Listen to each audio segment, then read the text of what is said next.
جب ہم نے دیکھا کہ جو 70 ممالک نے اپنے ڈیلیگیشنز بھیجے، بہت انٹرسٹنگ تھا. ڈیلیگیشنز جب وہاں پہ پہنچے، اس کے ساتھ ساتھ ہم نے دیکھا کہ گلف سے بھی ڈیلیگیشن آئے. اب آپ ایران اور گلف کے جو مراسم ہیں انہیں آپ کس طرح سے دیکھ رہے ہیں؟ اور سر ایک اور چیز بڑی پرومیننٹ ہوئی کہ جب مختلف ممالک کے ڈیلیگیشن آئے تو وہاں پہ مختلف جو تھیں ورسز ان کو چلایا گیا. تو سر ایران کی اسٹریٹجی جس کی ہم شروع سے بات کر رہے ہیں اس جنگ کے آغاز سے، ابھی بھی آپ کو لگتا ہے کہ یہ پراپر ایک پلانڈ سارا ایک فنکشن، ایک تقریب ہے جو ایران کی طرف سے دنیا کو دکھایا جا رہا ہے؟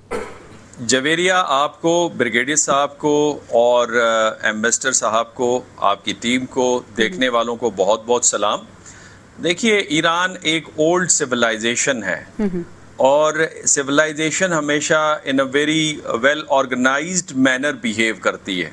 وہ اپنے ریاست کے اندر بھی، اپنی سوسائٹی کے اندر بھی اور سوسائٹی سے باہر بھی.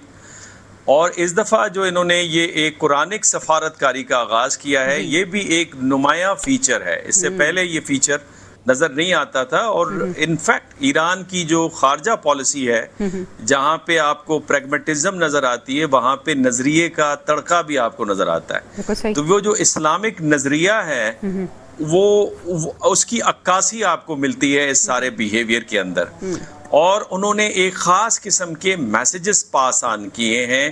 اس میں 3 کیٹیگریز آپ کو واضح طور پہ نظر آتی ہے. ایک تو دوست ممالک جو ان کے ساتھ کھڑے رہے، اور ایک ایسے دوست ممالک جن کے ساتھ ان کے گہرے تعلقات یا ان کی پوری سپورٹ حاصل نہیں تھی لیکن وہ ان کے دشمن ممالک بھی نہیں ہیں. اور تیسری کیٹیگری تھی دشمن ممالک کی.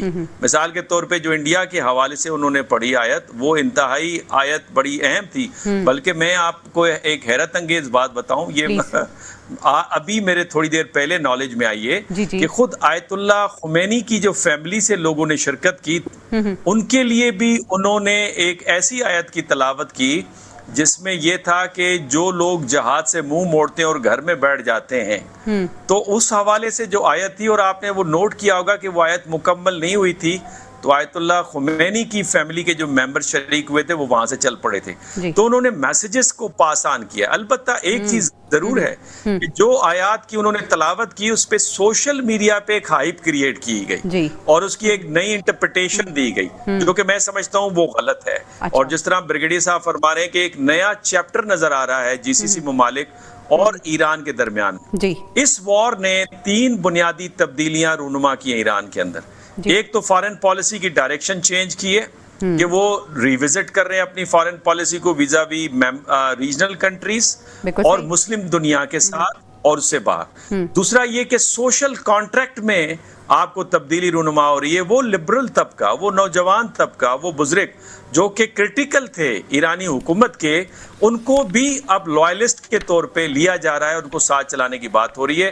اور تیسرا اوورآل جو فارن پالیسی ہے، اس میں آپ کو ایلیمنٹ آف کانفیڈنس نظر آتا ہے ان کی لیڈرشپ میں اور لوگوں کے درمیان میں. اور واضح ہوتا ہے کہ جہاں پہ ایموشنلزم ہے وہ تو عوام میں پایا جاتا ہے، جب فیصلہ سازی ہوتی ہے تو اس میں بڑی پریگمیٹزم نظر آتی ہے.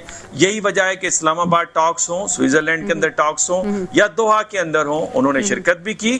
اور پھر محمد باقر غالیباف کا آج امپورٹنٹ اسٹیٹمنٹ آئی کہ انہوں نے کہا کہ جو معاہدہ ہوا ہے امریکہ کے ساتھ، اس پہ عمل درآمد کرنا مشکل صحیح، ناممکن نہیں ہے. اگر امن خطے میں اس کا استحکام برقرار رکھا گیا تو یہ بات چیت کامیاب ہو جائے گی اور جو جنگ میں فتح ہے وہ مزید مستحکم ہوگی.